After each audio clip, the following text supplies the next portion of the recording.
I was sitting in a street corner taco truck in New York City eating $5 beef skewers when my CEO girlfriend, Olivia, stood me up for the 101st time. She had bailed on our plans just to go make soup for her male assistant, Ethan Miller. She even posted on Facebook that the guy's cooking was the best medicine in the world, something that would have made me lose my mind in the past. Now, I simply liked her post without any emotion and blocked her number immediately. Ethan thought he had won our little power struggle and started sending me disappearing photos on iMessage to taunt me, calling me a loser who slept alone in an empty bed. He had no idea that the entire startup capital for Olivia's company actually came from my personal inheritance. The moment I decided to pull my investment, the high life he craved would turn into a trap leading straight to hell. I stood on the sidewalk enjoying my food while watching the city lights. Just as I expected, Olivia popped up in a photo on Ethan's social media feed, looking very comfortable. The caption read that his cooking was the best cure in the world. After being stood up by Olivia so many times, my heart had grown cold and numb. I was starting to think I should just walk away and let the two of them be together for good. I took a bite of my skewer while watching Olivia's name flash on my phone screen. It felt like the call was only getting in the way of my dinner, and I planned to ignore it. However, my palm accidentally swiped the screen and answered the call, so I was forced to pick up with a sigh of annoyance. Olivia sounded perfectly normal, as if nothing was wrong at all. She told me something had come up at the office, and she could not make it tonight. She promised to make it up to me later, which was a lie I had heard a dozen times before. I finished my skewer and picked up another one while telling her it was fine and that I understood. She sounded confused and asked where I was because of the background noise. I looked around at the crowded street, which sounded nothing like the quiet atmosphere of the high-end restaurant we had booked. I told her I just had a sudden craving for street food and that the grilled mushrooms were actually great.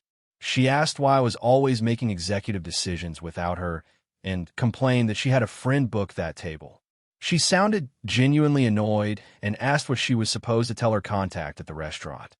I told her to just tell her friend the truth about why she stood me up and that I was sure they would understand. She snapped back asking what I was talking about and accusing me of overthinking things. I simply sighed and asked her if Ethan was feeling any better yet. Her voice dropped and she sounded a bit guilty as she asked how I knew about him. She tried to explain that it was not what I thought, but I cut her off. I told her it did not matter and that I needed to finish my food before it got cold. I hung up the phone as the vendor handed me my order. I thanked him while noting that garlic eggplant was my favorite dish. I did not need to be a genius to figure out why Olivia had bailed on me this time. On my way to the restaurant, I had seen a post from Ethan saying it was dinner time, but he felt terrible and had no appetite. I immediately told my Uber driver to turn around and head to the local food stalls instead. It had become a reflex for me at this point. Since Olivia started getting close to Ethan, he had always been her top priority. He was originally a junior clerk at her firm and a fresh college graduate with plenty of energy. Olivia's opinion of him shifted from calling him an idiot she wanted to fire to saying he was a hard worker who had a difficult life. I knew right then that she was developing feelings for him. At some point, Olivia became the first person to rush to his side whenever he had the slightest personal problem. I was forced to stand by and watch the whole thing happen while feeling completely powerless. We had our fair share of arguments about it over the months. However, her excuses were always dismissive and cold. She would tell me he was just a kid fresh out of school with no friends in the city, or that she was simply being a supportive boss. She told me that anniversaries were not a big deal and that she could make it up to me later. She claimed she had to stay with him because his stomach hurt, and she even reminded me how painful that could be. She once told me that my sprained ankle was nothing compared to his fever and that I should know which was more urgent. Eventually, I became completely immune to the pain and stopped caring altogether. Being stood up was the least of my worries and did not even feel like a major issue anymore. I was surprised to see Olivia in the living room when I woke up the next morning. Usually, she would just head to work straight from Ethan's apartment. She acted perfectly normal and told me she had arrived home so late that she just crashed in the guest room. I gave her a short response and did not ask for details. She noted that I was running late too and assumed I did not have time to cook breakfast. I told her I would just grab something on the way to work. She gave me a small smile and mentioned that she missed the meals I used to prepare for her. I kept my hand on the bathroom door handle and asked her why she missed them since she had likely already eaten with him. I closed the door before she could respond. I used to wake up early every single day to cook for her, but that stopped once Ethan became a permanent fixture in our lives. As I was leaving, I noticed her standing by the door with a strange look on her face. She told me she had been busy but wanted to start eating at home again. I laughed it off and told her I would rather have the extra sleep since I felt much better today after sleeping in. She looked like she wanted to say something else and grabbed my hand just as I reached for the door. She bit her lip and told me she only saw Ethan's post later that night. She insisted he meant no harm and that nothing had actually happened between them. She was still defending him even after seeing the post he made to mock me. Whenever I used to complain about his behavior, she would tell me I was being petty and small-minded. If I tried to argue, she would get angry and tell me I had a dirty mind for questioning their friendship. I gave her a faint smile because I was so used to her taking his side. Since I stayed silent, she kept going and said she knew I was upset about dinner. She repeated the same old excuse about Ethan being sick and having no one else to turn to in the city. I pulled my hand away and told her that I understood the situation completely. I asked her to let me leave so I would not be late for work. She grabbed the handle and asked why I was still acting like a child when she had already explained everything. I told her that I believed her and asked why she was still blocking my way. She started to say something, but I cut her off and told her I was leaving. I did not wait for a response before walking out the door and heading to the subway. When I got home that night, I went straight to the bedroom to grab my things for a shower. As I passed the study, I heard Olivia talking to someone inside. She was telling the person on the other end to send their work over so she could finish it for them quickly. It was obvious that she was doing Ethan's work for him again. I remembered asking her to help me grade some papers once, and she had ignored them for days. When I finally brought it up, she snapped at me and told me that my job was my own responsibility and that she was not obligated to help. I ended up staying up all night to finish those grades myself. Yet ever since Ethan started at her company, she had been doing his job for him because he was new and inexperienced. She told me it was normal for a recent graduate to struggle and compared him to when I first started my teaching career. We had a massive fight about those papers and her clear double standards. She eventually told me that helping Ethan benefited her company while helping me gave her nothing in return. We did not speak for a long time after that, but I was foolish enough to forgive her after a half-hearted apology. I was in bed watching a show on my tablet when Olivia finally came into the room. She climbed onto the bed and hugged me with a tired smile. She complained that I had not come to see her and asked me to go make her a late-night snack because she was starving after working so late. I suggested she should just ask Ethan to cook for her instead. Her entire body went stiff, and she asked why I was being so disgusting and bringing him up again. I put my tablet down and told her that since she spent all night doing his job, the least he could do was feed her. She realized I had overheard her and started making more excuses about the business. She claimed that helping him was for the good of the firm and that a successful company meant a better life for both of us. She reminded me that I was a shareholder and should want the business to thrive for our future. She was quick to mention the inheritance I had invested in her company when it suited her. However, when I suggested she fire Ethan for his incompetence, she asked me who the real boss was.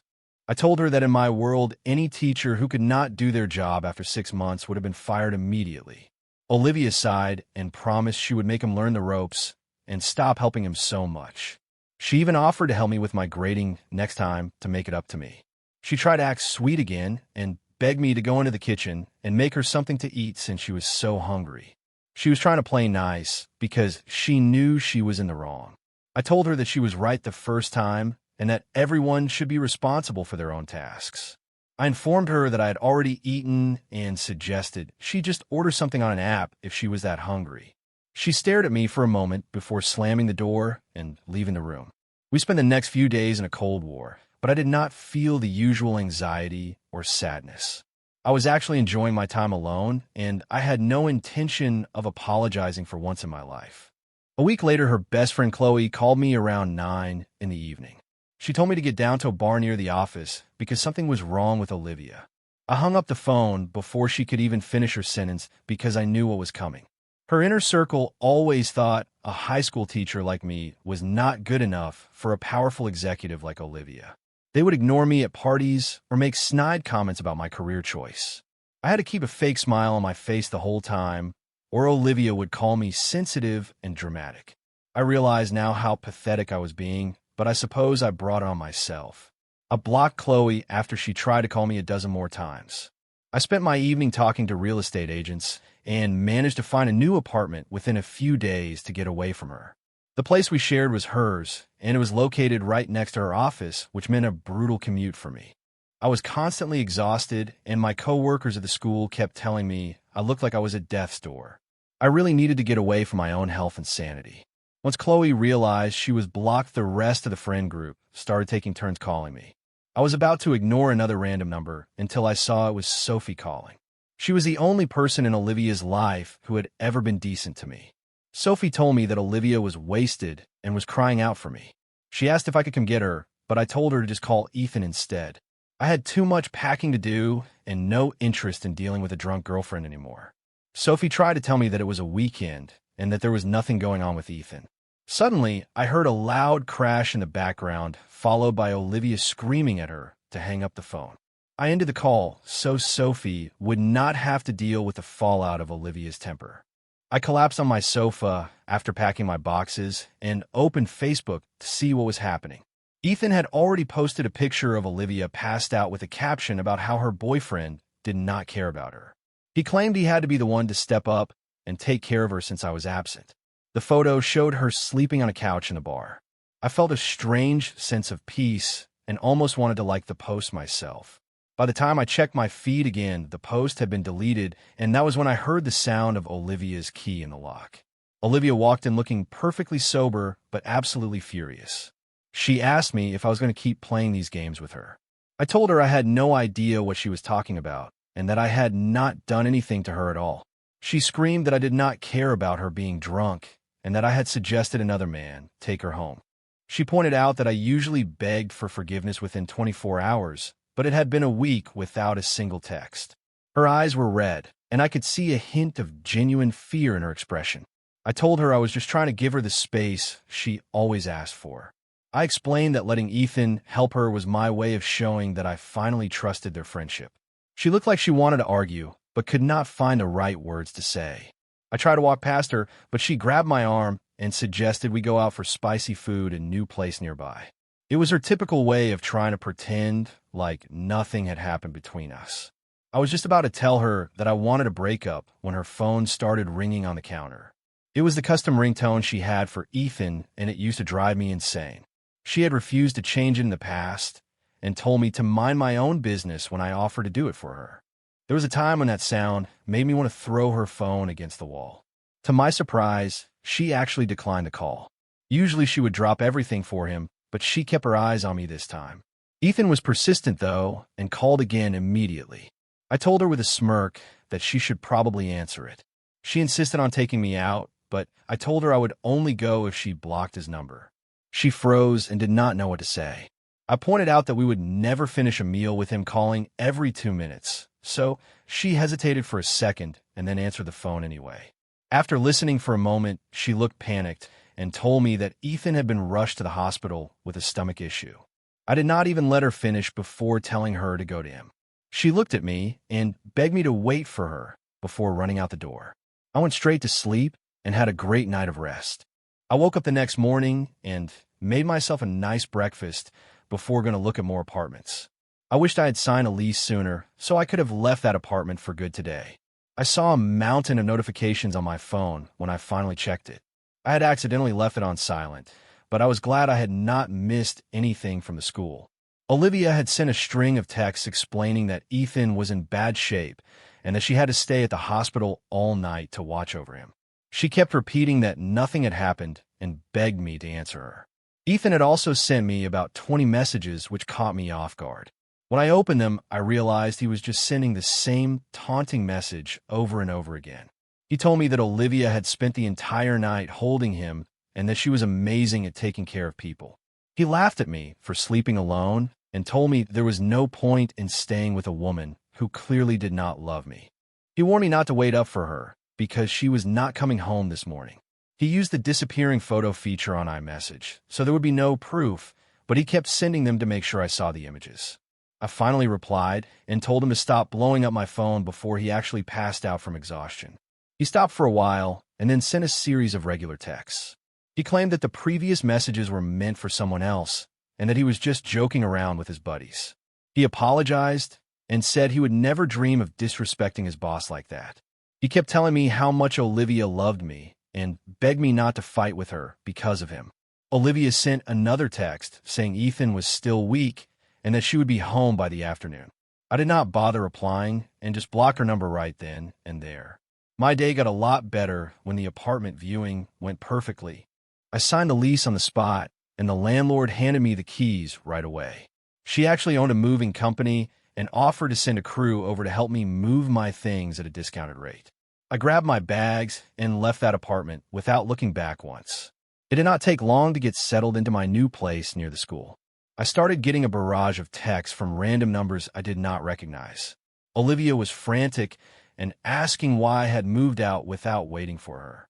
She promised to transfer Ethan to a different office and swore she would never work with him again.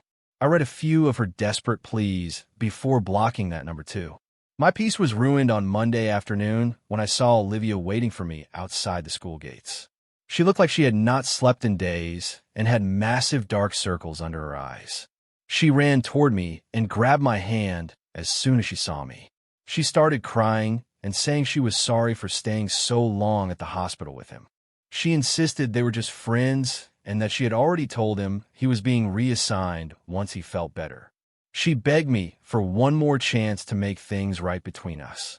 I led her to a quiet corner so my students and coworkers would not see the drama. I asked her if she noticed Ethan was on his phone the whole time she was taking care of him. She admitted she told him to text me, but claimed he was just worried I was angry and meant no harm. I asked her why an explanation would require disappearing photos. She gave me a helpless smile and said he had already explained that he was just messing around with the app and sent them to me by mistake. She called him a scatterbrained kid who did not know any better. There was no way to prove what he had sent because the messages were gone forever. She looked at me with tears in her eyes and swore to God that she had no feelings for him. She called me her partner and begged for another shot at our relationship. I looked her in the eye and recited every single word of the messages Ethan had sent me. She looked shocked at first, but then her expression turned to annoyance. She told me she knew I hated him, but asked me to stop making things up just to spite him. It was clear she did not believe a word I was saying and thought I was just being jealous.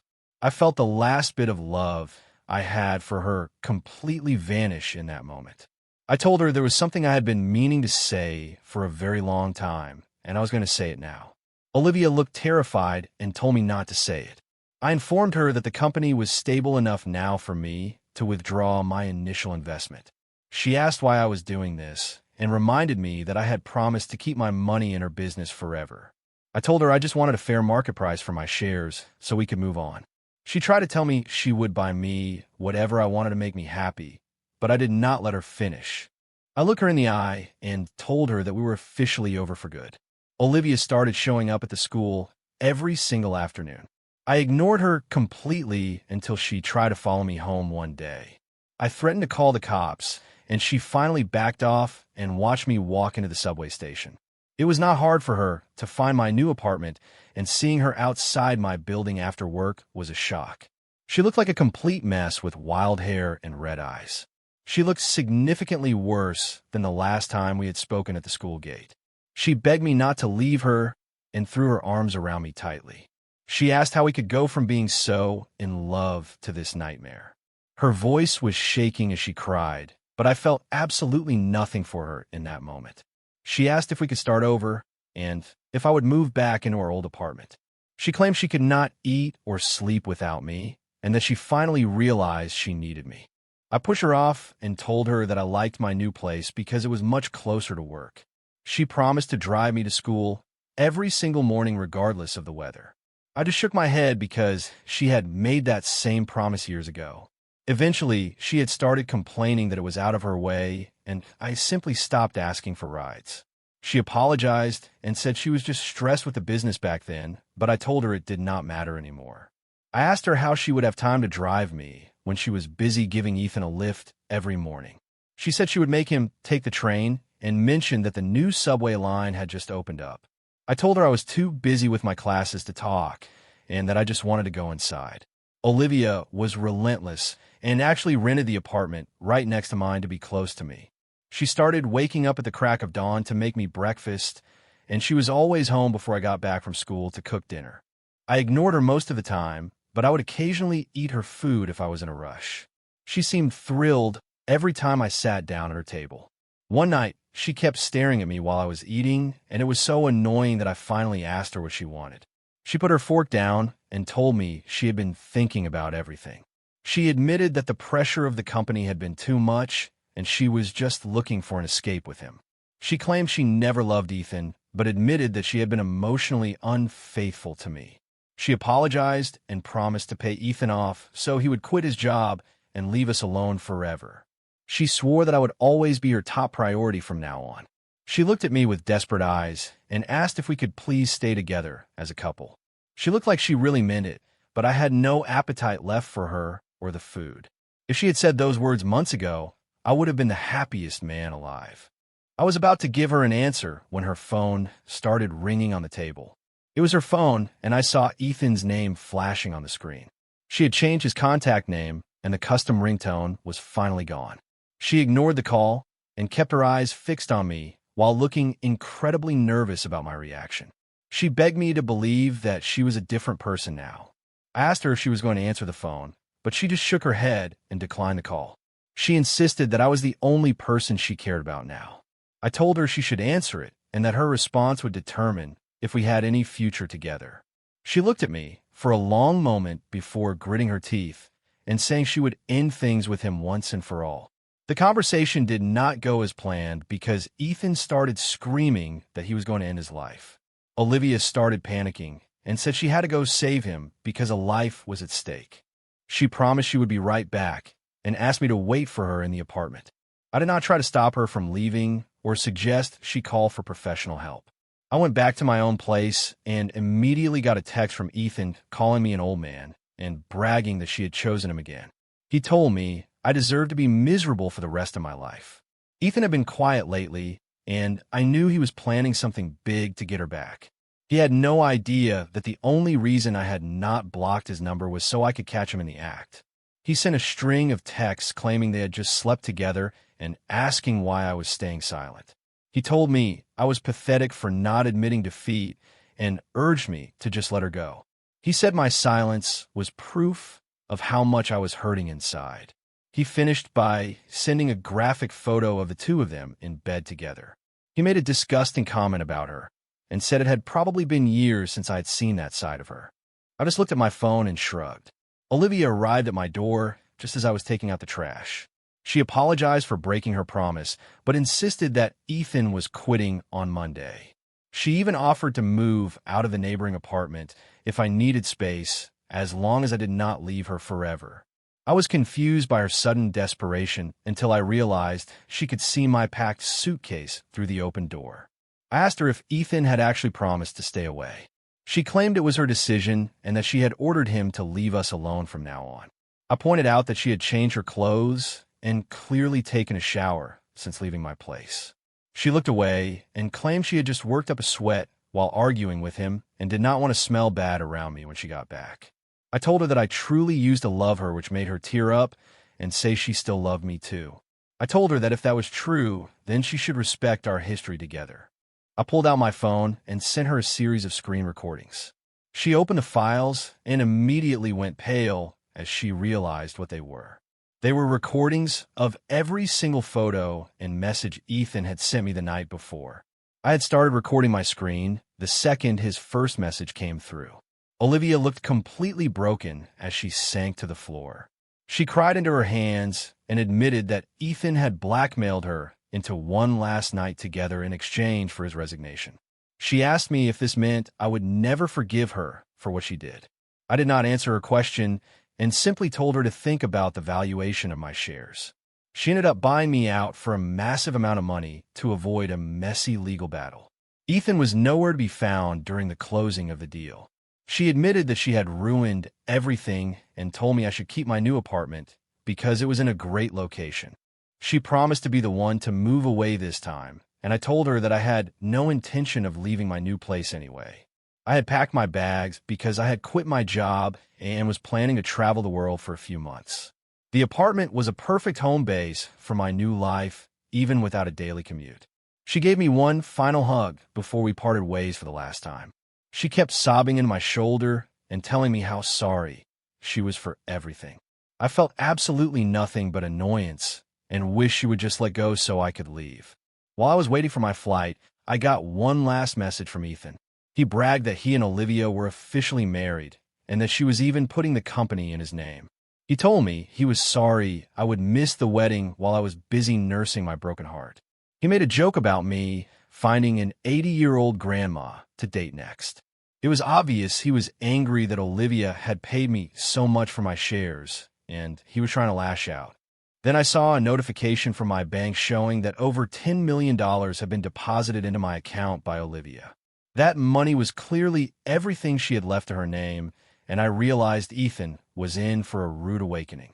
I sent him a quick message wishing him luck with the business, and then blocked him forever. When I returned from my trip, 3 months later, the entire situation had exploded. Sophie called to tell me that after Olivia handed the company to Ethan, she paid off all her old friends to quit. She then sat back and watched as Ethan made one terrible business decision after another. Olivia had also been taking out massive loans in the company name for failed ventures. By the time Ethan realized what was happening, he was personally responsible for millions of dollars in debt that he could never pay back. He tried to sue her and claimed they were joint marital debts, but he was in for a surprise. Olivia just laughed and revealed that she had used a fake identity to sign the marriage license, so the entire thing was a sham. Ethan tried to claim she was pregnant with his child, but she coldly informed him that she had already taken care of the pregnancy and moved on. Ethan completely lost it and attacked her in a blind rage in their foyer. They both ended up falling down a long flight of stairs during the struggle. Ethan was left paralyzed from the neck down and lost all physical function, while Olivia died from a severe head injury before she even reached the hospital. Sophie begged me to come to the funeral for old time's sake. I figure it was the least I could do considering she had given me $10 million on her way out of this life. I showed up at the service on a rainy morning to say my final goodbye. Since she had no family, her old friends had put the service together at a local chapel. I watched the slideshow of her old photos, but felt absolutely nothing. Looking at her picture was like looking at a complete stranger, and I realized that all my feelings for her had finally died. I paid my respects and slipped out the back door before anyone could stop me talk. I was finally free of her and the ghost of our relationship. Goodbye, Olivia. That a true departure is always silent. When a person is no longer fueled by anger at your betrayal, nor moved by your desperate pleas to stay, it signifies the total withdrawal of their soul. Rather than drowning in a toxic relationship, it is better to walk away with your dignity and freedom, never to cross paths again, living the rest of your life solely for yourself.